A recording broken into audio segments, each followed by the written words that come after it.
बिस्मिल्लाहिर्रहमानिर्रहीम। अस्सलाम वालेकुम व्यूवर्स, दी सेहत चैनल में आप सबको वेलकम। मैं हूं अदील मंसूर।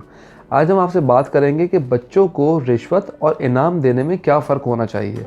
तो चलते हैं अपनी वीडियो की जानिब। अगर आपने हमारे चैनल को सब्सक्राइब नहीं किया तो अभी सब्सक्राइब कर लीजिए और बेल आइकन को प्रेस कर दीजिए।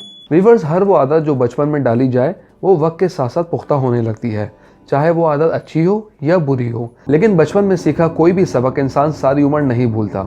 अब ये वालिदैन की रिस्पॉन्सिबिलिटी है कि वो अपने बच्चों की किस तरह तरबियत करके अच्छी और बुरी आदतों का मालिक बनाते हैं।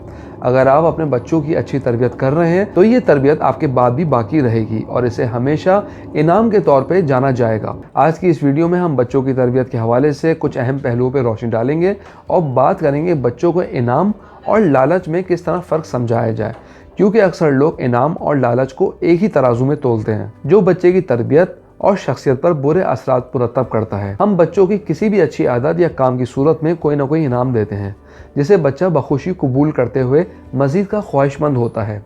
इसका शौक़ बढ़ता है कि वो मज़ीद अच्छे नंबर से पास हो और अपनी पसंद के गिफ्ट और चॉकलेट्स ले सके। एक नई रिसर्च के मुताबिक माहिरीन का कहना है कि बच्चों को तहफ़ की फरावानी इन्हें लालची बना देती है, इसलिए बच्चों को ज़्यादा गिफ्ट देना बंद करें, क्योंकि इस तरह बच्चे इस चीज़ के आदी होने लगते हैं और वो मज़ीद की फरमाइश करते हैं। याद रखिए, अच्छे सलूक पर इनामात तो देने चाहिए, जबकि बुरे रवैये से बचने के लिए रिश्वत और लालच दी जाती है। अगर आप अपने बच्चे की किसी अच्छी आदत जैसे जानवरों की देखभाल, अच्छे मार्क्स लेना, छोटे बहन भाइयों का ख्याल रखना और इन जैसी अच्छी हैबिट्स पर खुशी से कोई इनाम उनको देते हैं, तो ये आपके अपने बच्चे के लिए रिवार्ड है जो इसे मज़ीद अच्छी आदतें अपनाने के लिए उकसाएगा। इसके बरस अगर आप इसे किसी से बदतमीजी से मना करने के लिए, शरारत से मना करने के लिए या कम गुस्सा करने के लिए किसी चीज़ का लालच देते हैं, तो ये रिश्वत है।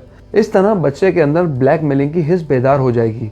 वो अपनी ज़िद या अपनी बात को मनवाने के लिए ऐसी हरकतें करेगा जिससे आप रोकने के लिए किसी चीज़ का लालच दें, तो ये रिश्वत के ज़ुमरे में आ जाएगा, जो बच्चे को बिगाड़ की बड़ी वजह साबित होती है। व्यूअर्स, वीडियो में आगे बढ़ने से पहले मैं आपको रिमाइंड कराता चलूँ, अगर आप नॉलेज हेल्थ मैगजीन के ई-मेंबर बनना चाहते हैं तो स्क्रीन पर दिए गए व्हाट्सएप नंबर पर अपना नाम और शहर का नाम लिख के व्हाट्सएप कीजिए और हर महीने नॉलेज मैगजीन अपने मोबाइल पे पढ़िए। तो चलते हैं अपनी वीडियो की जानिब। अगर एक बार आप बच्चे को रिश्वत की जानिब ले आते हैं तो इस फेज से निकलना मुश्किल हो जाता है। बच्चे इस बात के आदी हो जाते हैं, इन्हें सौदेबाजी करने और अपनी बात को मनवाने का हुनर आ जाता है, जो आगे चलकर इनके लिए बुराई के रास्ते खोलता है। जबकि इनाम की ख्वाहिश बच्चे को आगे बढ़ने, अच्छा अमल करने और अच्छा कर दिखाने जैसी आदत को जन्म देता है। इसलिए रिश्वत और इनाम के फ़र्क को समझिए। अपने घर में इनाम के कल्चर को प्रमोट कीजिए, रिश्वत और लालच के कल्चर को बिल्कुल ख़त्म करने की कोशिश कीजिए, तभी बच्चे की तरबियत होगी। एक अच्छी आदत परवान चढ़ेगी जो वक्त के साथ साथ इसको कामयाबी के रास्ते खोलने में आसानी का रास्ता बनेगी। हम उम्मीद करते हैं आज की वीडियो आपको पसंद आई होगी। कमेंट बॉक्स में अपनी राय से ज़रूर आगाह कीजिएगा। अगली वीडियो तक के लिए अल्लाह हाफ़िज़।